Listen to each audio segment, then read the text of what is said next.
Do you ever wonder why your thoughts feel so borrowed? Why the voice inside your head sometimes sounds suspiciously like your parents, your teachers, or that influencer you follow? Here's the uncomfortable truth.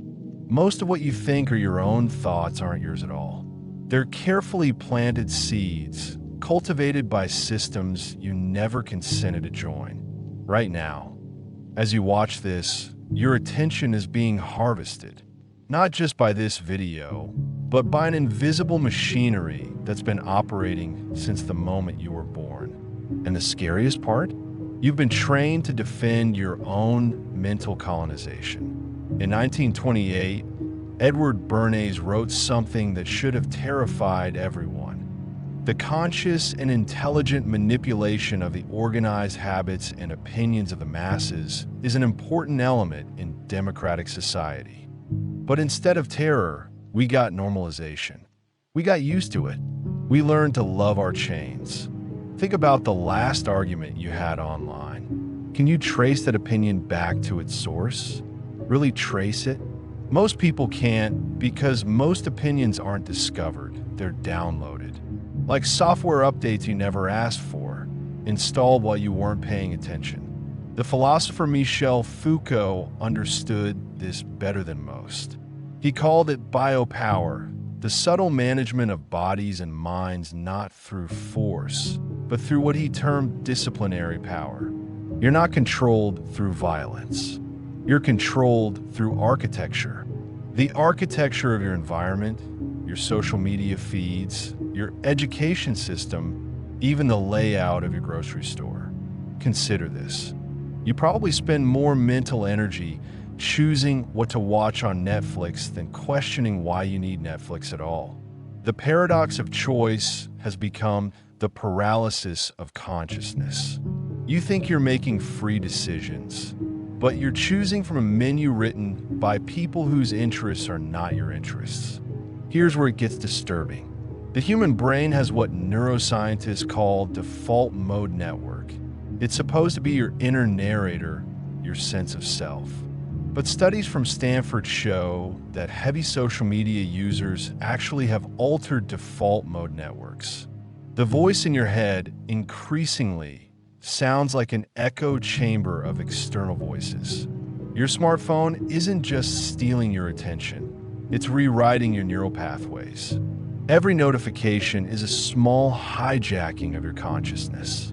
Every scroll is a little surrender of your mental sovereignty. And the most insidious part? It feels voluntary. B.F. Skinner, the behavior psychologist, discovered something chilling about human conditioning. Variable ratio reinforcement, the same mechanism that makes gambling addictive, is exactly how social media keeps you hooked.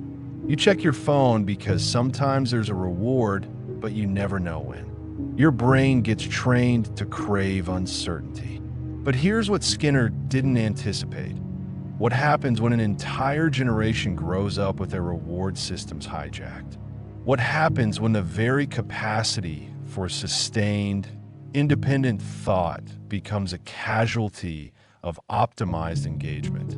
The ancient Stoics had a practice called prosok, constant attention to the present moment and examination of one's thoughts. Marcus Aurelius wrote, "You have power over your mind, not outside events.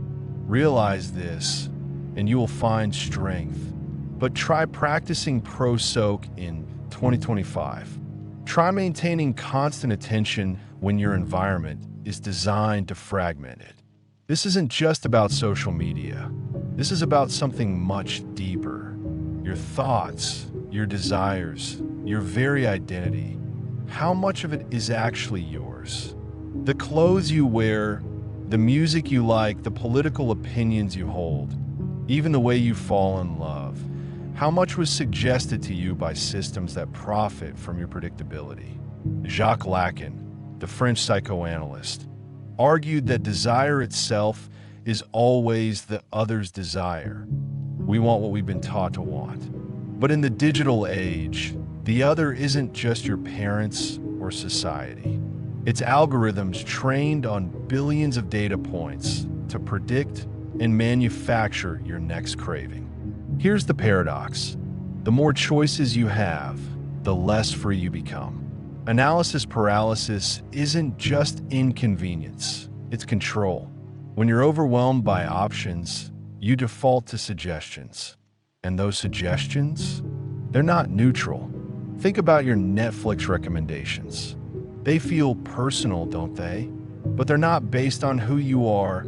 They're based on who the algorithm wants you to become. Someone who watches more, clicks more, stays engaged longer. The recommendations aren't serving your growth.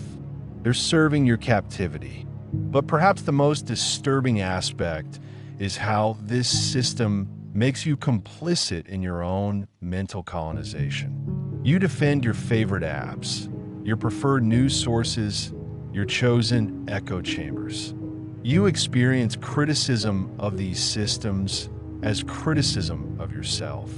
Because by design, you can't tell where the system ends and you begin. The German pastor Dietrich Bonhoeffer, writing from a Nazi prison, identified what he called cheap grace, the human tendency to accept comfortable lies over difficult truths.